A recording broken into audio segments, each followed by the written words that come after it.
His message provided no specifics on how it might bring peace to the Middle East, and seemed aimed at appeasing Israeli Prime Minister Benjamin Netanyahu and supporters who voted him into office.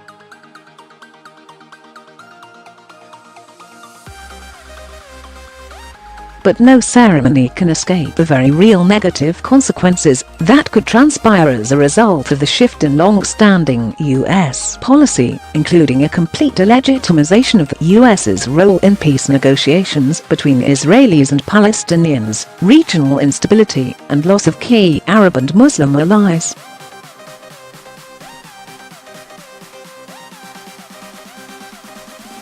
While previous presidents have made this a major campaign promise, they failed to deliver.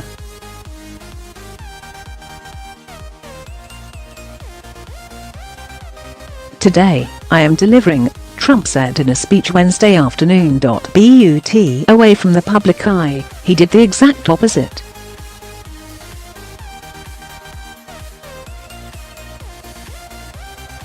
Trump quietly followed the example of recent US presidents and signed a waiver to keep the US embassy in Tel Aviv for the next 6 months.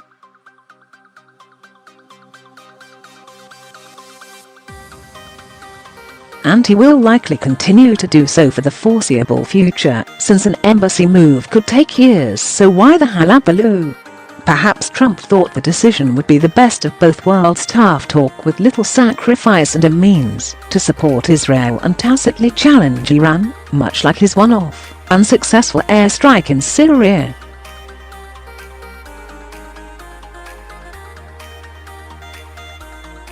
However, international leaders are right to be concerned. This announcement essentially legitimizes Israel's annexation of East Jerusalem, which the international community unanimously rejected in UN Security Council Resolution 242.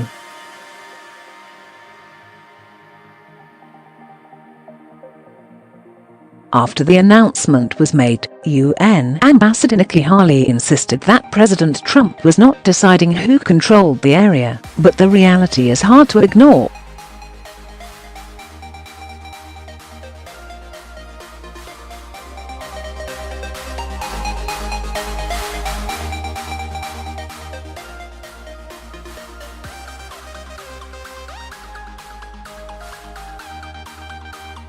Perhaps most grave is the likely escalation of Israeli military occupation and settlement building on Palestinian land, a situation that would be completely contrary and detrimental to the peace process.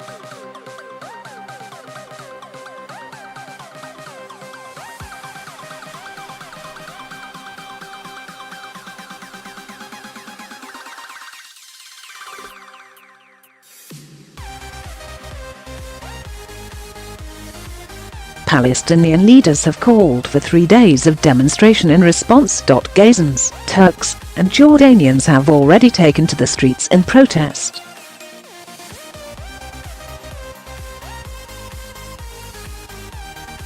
It is not a stretch to fear tensions between Israelis and Palestinians will escalate as they did during the summer over metal detector installations at Aqsa.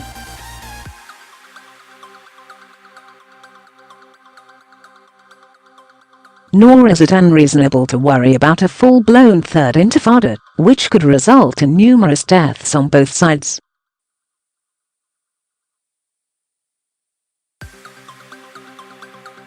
The State Department not only issued a travel warning for the area, but it also set up an emergency task force to deal with the fallout that could result.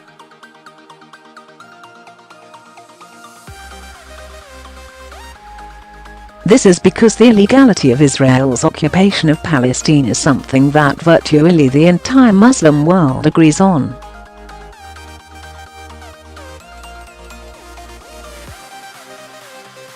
Trump's meddling in this is perilous for US foreign policy. In fact, the Organization of Islamic Cooperation, OIC, which consists of 57 Muslim and Arab member states, condemned illegal measures to impose Israeli authority over Jerusalem, given the grave consequences and threats this presents to international peace and security.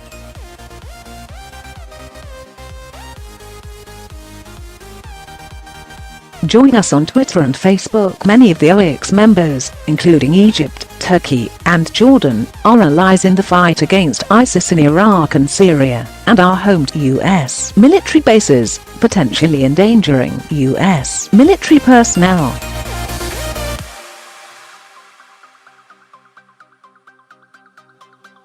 Turkish President Tayyip Erdogan said that the recognition of Jerusalem would be a red line for Muslims, and warned that Turkey could respond by cutting off diplomatic ties with Israel.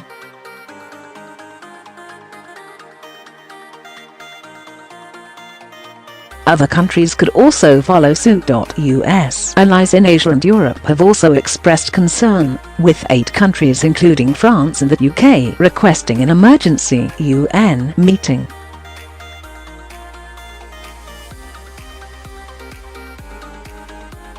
This is certainly not a good position for the US to be in. History will determine the true impact of Trump's decision.